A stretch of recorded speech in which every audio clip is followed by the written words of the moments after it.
Welcome to Chillin' 101. We hope this video helps. You begin by going straight into jiggle mode. Long press a blank spot on your home screen until icons wiggle. You do this so you can remove or replace widgets immediately. Once in jiggle mode, take note whether the app offers small, medium, or large widget presets. Some apps provide only one size. Next, tap the plus button at the top left to open the widget gallery. This is the control center for choosing a different widget size, so you can change appearance precisely. Once you open the widget gallery, scroll to the app or third-party tool that supplies the widget you want.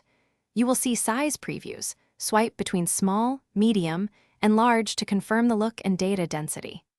After selecting the desired size, tap Add Widget to place that preset on your home screen.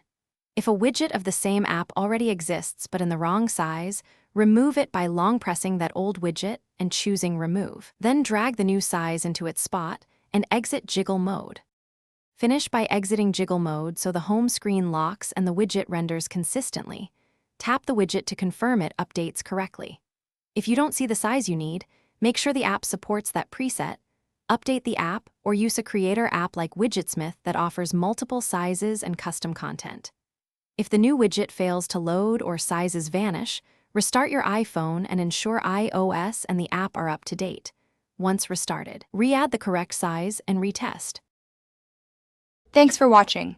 Consider subscribing if we helped you.